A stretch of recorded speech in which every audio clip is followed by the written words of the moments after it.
Om Shanti. Good morning. 21 मार्च 2024 की मुरली। मीठे प्यारे बाबा हम बच्चों से कह रहे हैं, मीठे बच्चे अंतर्मुखी हो, याद का अभ्यास करो, चेक करो कि आत्म अभिमानी और परमात्मा अभिमानी कितना समय रहते हैं। बाबा हम बच्चों से प्रश्न पूछ रहे हैं, जो बच्चे एकांत में जाकर आत्म अभिमानी बनने की प्रैक्टिस करते हैं, उनकी निशानी क्या होगी? उत्तर है बाबा का, उनके मुख से कभी उल्टा सुल्टा बोल नहीं निकलेगा। सेकंड पॉइंट है, भाई भाई का आपस में बहुत लव होगा, सदा छीर खंड होकर रहेंगे। थर्ड पॉइंट है, धारणा बहुत अच्छी होगी, उनसे कोई विकर्म नहीं होगा। फोर्थ पॉइंट है, उनकी दृष्टि बहुत मीठी होगी, कभी देह अभिमान नहीं आएगा। फिफ्थ पॉइंट है, कोई भी दुख नहीं देंगे। फिफ्थ पॉइंट है, कोई को भी दुख नहीं देंगे। ओम शांति। रूहानी बच्चों प्रति सिर्फ रूह कहेंगे तो फिर जीव निकल जाता है, इसलिए रूहानी बच्चों प्रति रूहानी बाप समझाते हैं, अपने को आत्मा समझना है। हम आत्माओं को बाप से यह नॉलेज मिलती है, बच्चों को देही अभिमानी हो रहना है। बाप आए ही हैं बच्चों को ले जाने लिए। बस सतयुग में तुम आत्म अभिमानी बनते हो, परंतु परमात्मा अभिमानी नहीं। यहाँ तुम आत्म अभिमानी भी बनते हो तो परमात्मा अभिमानी भी, अर्थात हम बाप की संतान हैं। यहाँ और वहाँ में बहुत फर्क है। यहाँ है पढ़ाई, वह पढ़ने की बात नहीं। यहाँ हर एक अपने को आत्मा समझता है और बाबा हमको पढ़ाते हैं। इस निश्चय में रहकर सुनेंगे तो धारणा बहुत अच्छी होगी, आत्म अभिमानी बनते जाएंगे। इस अवस्था में टिकने की मंजिल बहुत बड़ी है, सुनने में बहुत सहज लगता है। बच्चों को यही अनुभव सुनाना है कि हम कैसे अपने को आत्मा और दूसरे को भी आत्मा समझ बात करते हैं। बाप कहते हैं, मैं भल इस शरीर में हूँ, परंतु मेरी यह असुल की प्रैक्टिस है। मैं बच्चों को आत्मा ही समझता हूँ, आत्मा को पढ़ाता हूँ। भक्ति मार्ग में भी आत्मा पार्ट बजाती आई है, पार्ट बजाते बजाते पतित बने हैं। अब फिर आत्मा को पवित्र बनना है। सो जब तक बाप को परमात्मा समझकर याद नहीं करेंगे तो पवित्र कैसे बनेंगे? इस पर बच्चों को बहुत अंतर्मुखी हो, याद का अभ्यास करना है। नॉलेज सहज है, बाकी यह निश्चय पक्का रहे कि हम आत्मा पढ़ते हैं, बाबा हमको पढ़ाते हैं, तो धारणा भी होगी और कोई विकर्म नहीं होगा। ऐसे नहीं, इस समय हमसे कोई विकर्म नहीं होता है। विकर्मा जी तो अंत में बनेंगे। भाई भाई की दृष्टि बहुत मीठी रहती है, इसमें कभी देह अभिमान नहीं आएगा। बच्चे समझते हैं, बाप की नॉलेज बड़ी डीप है। अगर ऊंच ते ऊंच बनना है तो यह प्रैक्टिस अच्छी रीति करनी पड़े, इस पर गौर करना पड़े। अंतर्मुखी होने के लिए एकांत भी चाहिए।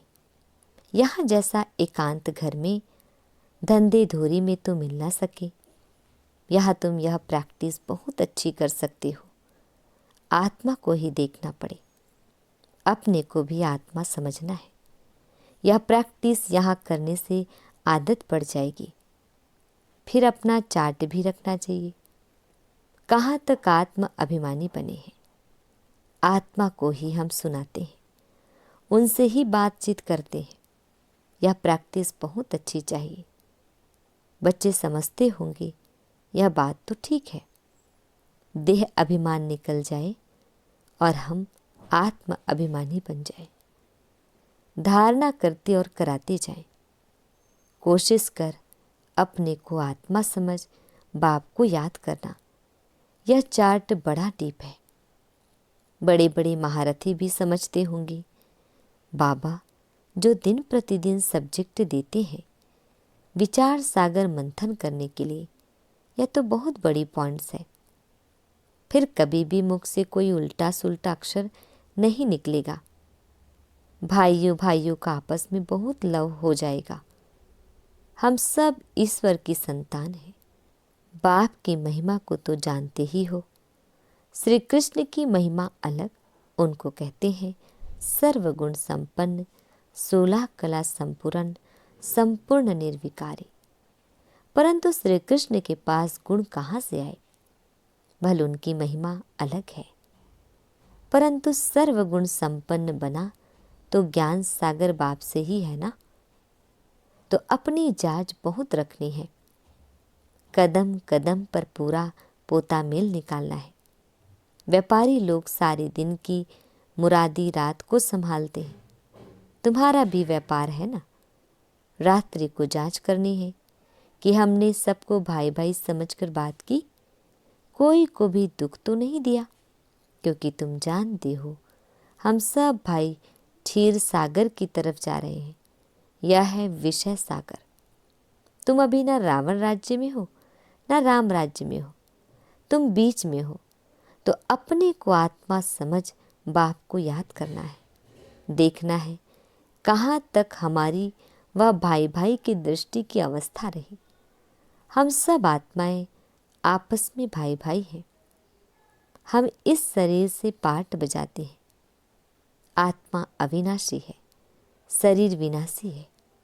हमने 84 जन्मों का पाठ बजाया है। अब बाप आए हैं, कहते हैं मामी कम याद करो, अपने को आत्मा समझो। आत्मा समझने से भाई भाई हो जाते हैं। यह बाप ही समझाते हैं। बाप के सिवाय और कोई का पाठ ही नहीं। प्रेरणा आदि की बात नहीं। जैसे टीचर बैठ समझाते हैं, वैसे बाप बच्चों को समझाते हैं। यह विचार करने की बात है। इसमें समय भी देना पड़ता है। बाप ने धंधा आदि करने के लिए तो कह दिया है, लेकिन याद की यात्रा भी जरूरी है। उसके लिए भी टाइम निकालना चाहिए। सर्विस भी सबकी भिन्न भिन्न है। कोई बहुत टाइम निकाल सकते हैं। मैगजीन में भी युक्ति से लिखना है कि यहाँ ऐसे बाप को याद करना होता है। 1-2 को भाई भाई समझना होता है। बाप आकर सभी आत्माओं को पढ़ाते हैं।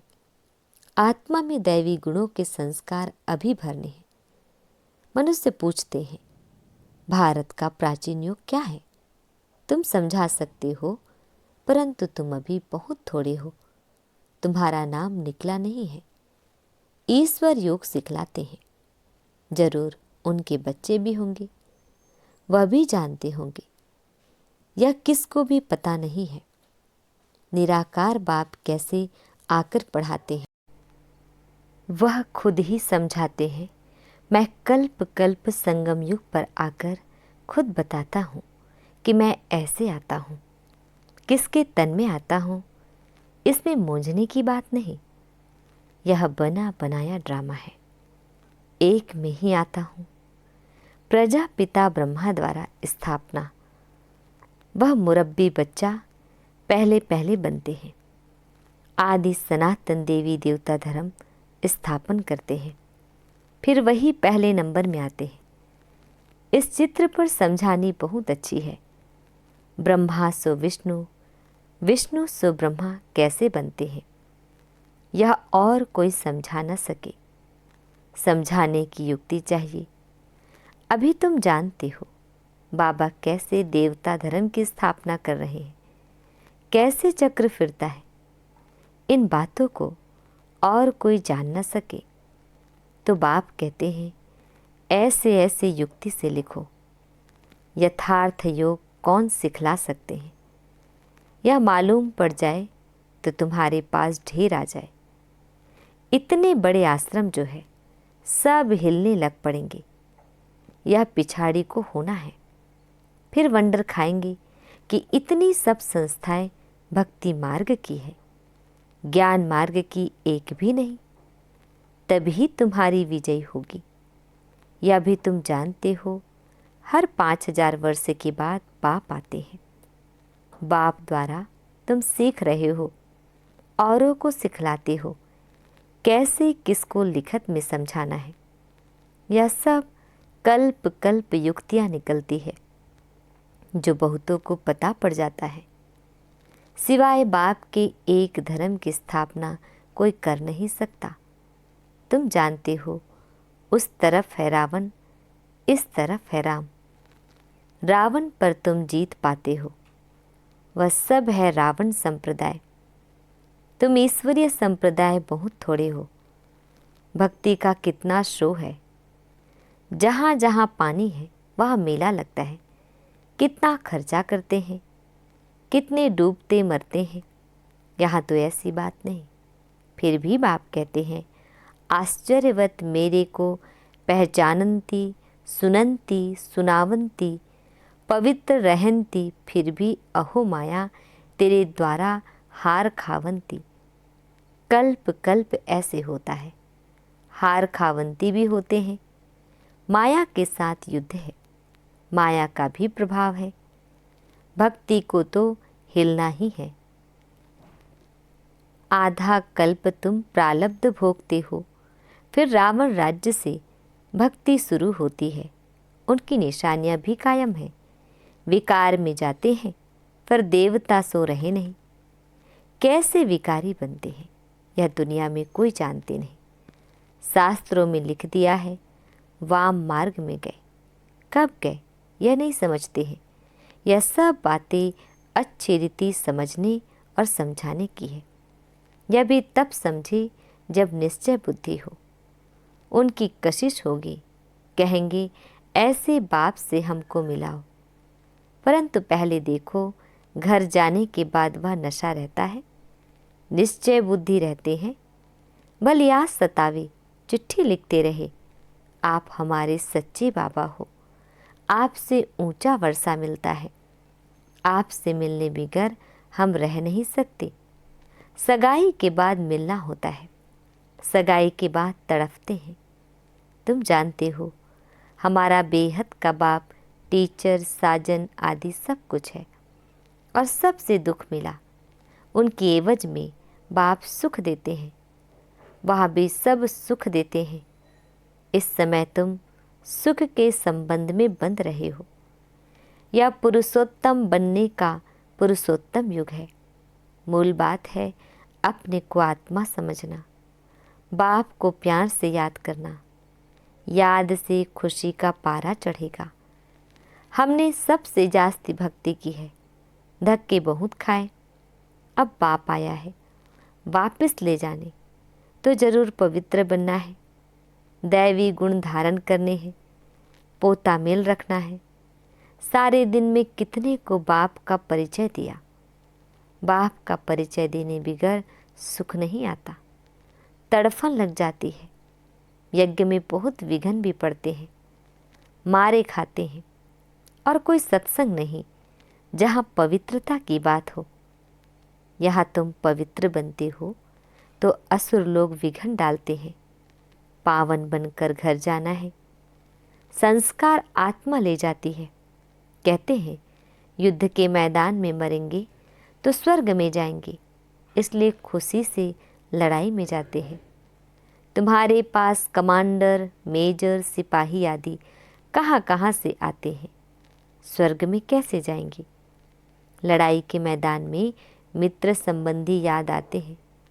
अब बाप समझाते हैं सबको वापस जाना है।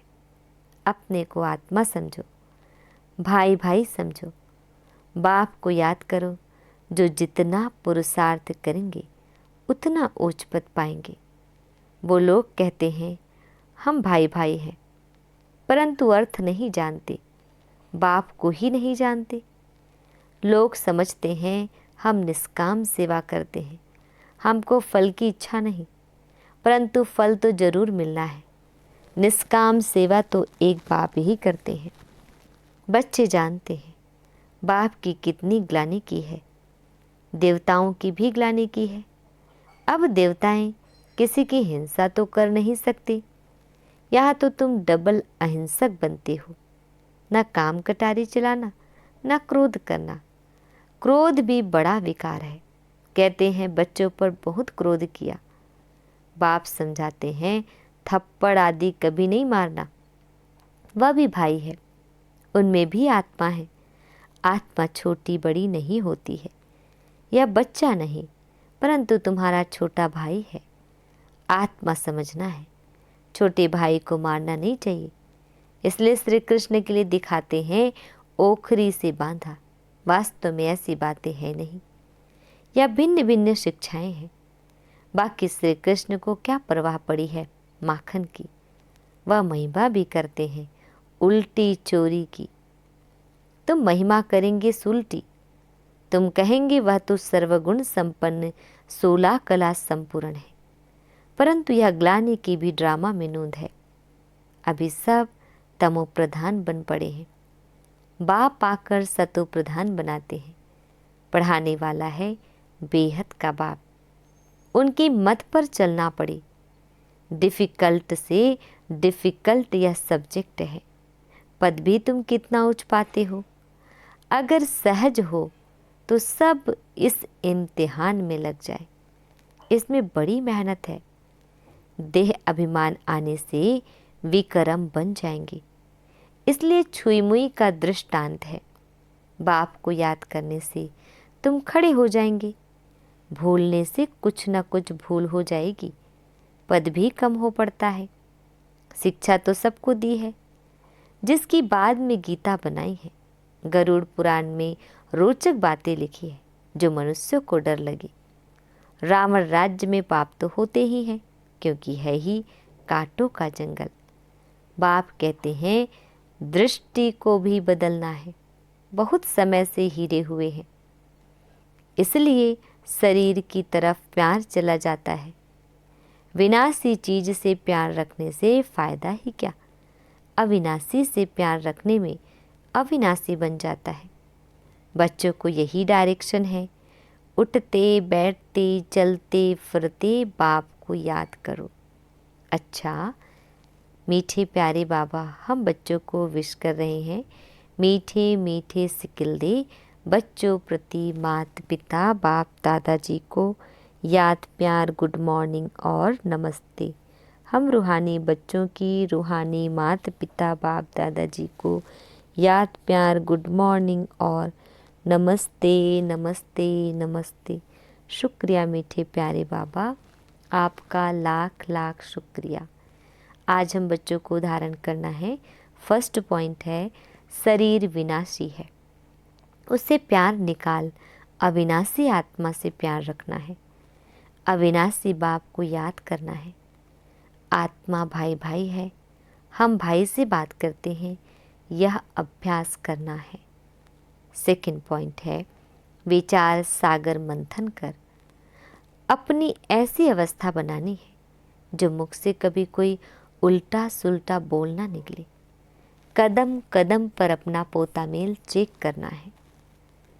मीठे प्यारे बाबा हम बच्चों को वरदान दे रहे हैं, निमित्त और निर्माण भाव से सेवा करने वाले श्रेष्ठ सफलता मूर्त भाव।